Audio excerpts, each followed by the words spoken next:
नमस्कार, मैं राघवेंद्र पाल एक बार फिर से आप सबका स्वागत करता हूं। आज बारी है क्लास 10th के चैप्टर 6 द 100 रेसेस 2 के क्वेश्चन आंसर की। चलिए शुरुआत करते हैं। आज हमारे ये क्वेश्चन आंसर, इसका जो चैप्टर है वीडियो में ऑलरेडी अपलोड कर चुका हूँ। अब बारी है इसके क्वेश्चन आंसर की। अब क्वेश्चन आंसर की अगर हम बात करें तो टोटल मेरे खजाने से 7 क्वेश्चन इस चैप्टर में दिए गए हैं और मेरे खजाने का मतलब मेरे नोट्स हैं। अगर आपको मेरे नोट्स चाहिए तो नीचे डिस्क्रिप्शन में जाकर उनको खरीद सकते हो। चलिए स्टार्ट करते हैं। फर्स्ट क्वेश्चन क्या कह रहा है? फर्स्ट क्वेश्चन कह रहा है कि what did mister Petronski letter से। मिस्टर पेट्रॉन्स्की जो वांडा के पिताजी थे, उनका लेटर जो आया था उसमें क्या कहा गया था? तो देखिए, Mr Petronski letter was to inform the principal and Miss Mason that Wanda would not come to school any more. Mr Petronski जो वांडा के पिताजी थे, उनने सिर्फ इन्फॉर्म किया था प्रिंसिपल को और उसकी क्लास टीचर मिस मेजन को कि वांडा अब नहीं आएगी। क्यों नहीं आएगी? As she was teased in the school, क्योंकि उसको स्कूल में चिढ़ाया जाता है। फॉर हर अनफेमिलियर नेम, क्योंकि उसका नाम थोड़ा सा अलग है। They were moving to a bigger city, अब वो बड़ी सिटी में जा रहे हैं। Where nobody would make fun of her name, जहाँ पर उनके नेम का कोई भी मजाक नहीं बनाएगा। समझ में आगे चुका होगा। आगे बढ़ते हैं, क्वेश्चन नंबर 2 की बात करते हैं। Is Miss Mason angry with the class, क्या मिस मेजन क्लास से एंग्री हो गई थी? और is she unhappy and upset, या वो अनहैप्पी और अपसेट थी? तो बिल्कुल, अगर हम मिस मेजन की बात करें तो Miss Mason seems to be unhappy, थोड़ी सी अनहैप्पी हो गई थी, एंड अपसेट, और अपसेट भी हो गई थी। रेदर देन एंग्री, लेकिन गुस्सा तो नहीं थी विद द क्लास से। क्यों? सी हैड नेवर एक्सपेक्टेड, क्योंकि सोचा नहीं था सच बिहेवियर फ्रॉम द स्टूडेंट्स, के मेरे स्टूडेंट्स ऐसा बिहेवियर करेंगे। सी डिडंट अप्रूव द बिहेवियर, वो उस बिहेवियर को अप्रूव नहीं कर रही थी। Faced by the young girl, जो उस यंग गर्ल यानी कि वांडा के साथ हुआ था। ड्यू टू हर लुक्स, सिर्फ और सिर्फ उसके लुक्स के कारण, नेम के कारण और अपीयरेंस के कारण उन्हें लग नहीं रहा था कि मेरी क्लास ऐसा करेगी।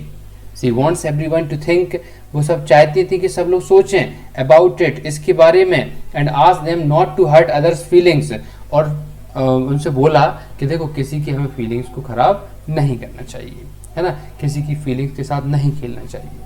तो वो थोड़ी अपसेट और अनहैप्पी तो हो गई थी, लेकिन गुस्सा नहीं थी। आगे बढ़ते हैं, क्वेश्चन नंबर 3 की बात करते हैं।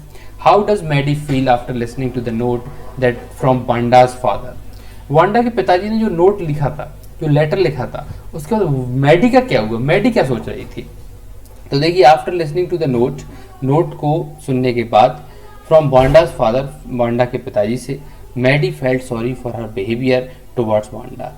मैडी को बहुत दुख हुआ, अरे यार मैंने वांडा के साथ क्या किया, क्योंकि मैडी तो चाहती नहीं थी कि उसके साथ ऐसा बिहेवियर हो, लेकिन बेचारी मजबूर थी, वो पैगी के पीछे पीछे घूमती रहती थी।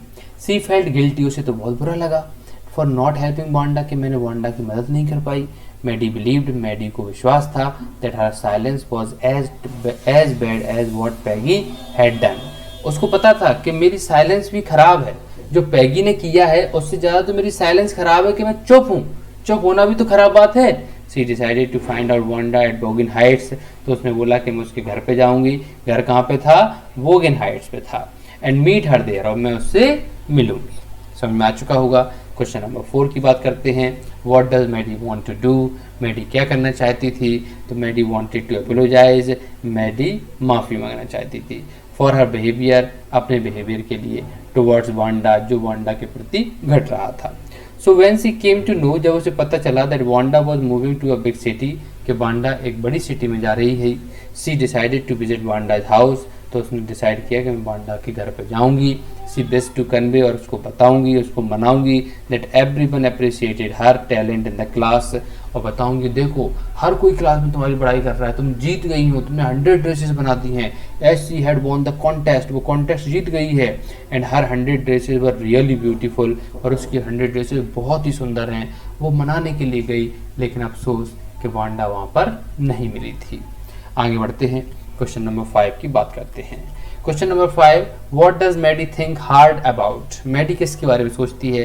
What important decision does she come to, और वो किस डिसीजन पर पहुंच जाती है?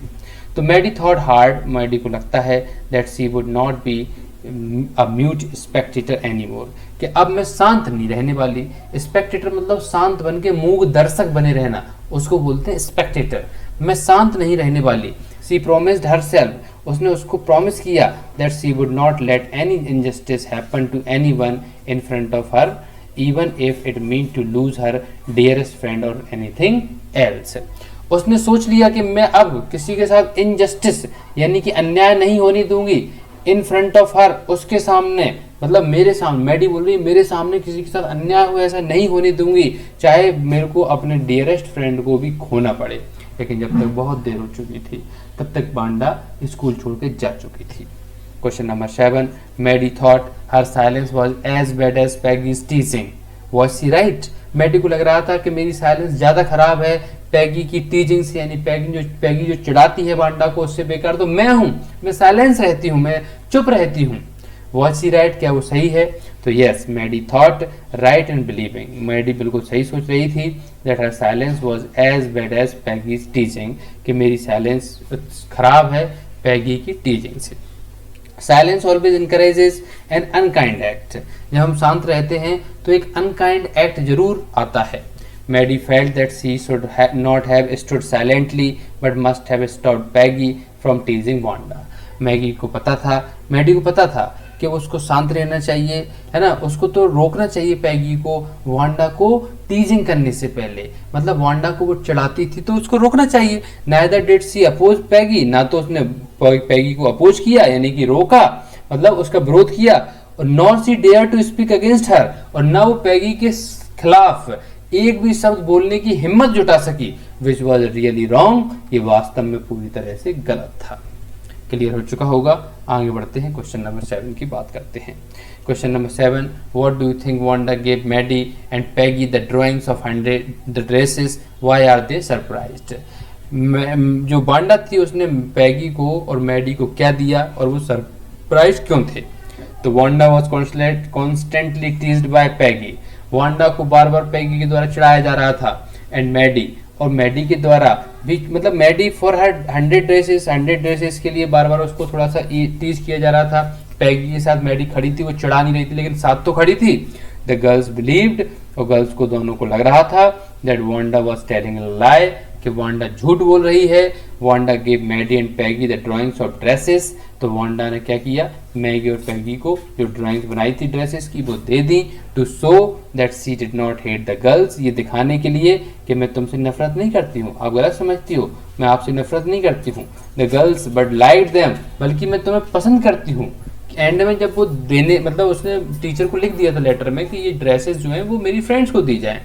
Maddie and Peggy were surprise initially, पहले तो मैडी और पैगी सरप्राइज हुई, बिकॉज इवन आफ्टर इंसल्टिंग, कि मतलब इंसल्ट करने के बाद भी, टीजिंग करने के बाद भी, she had gifted them drawings, कि उसने उनको ड्राइंग्स गिफ्ट की। समझ में आ चुका होगा। इसी के साथ ये जो 7 क्वेश्चंस थे इंपॉर्टेंट खत्म होते हैं। मिलता हूँ नेक्स्ट वीडियो में। Thank you very much, thanks a lot.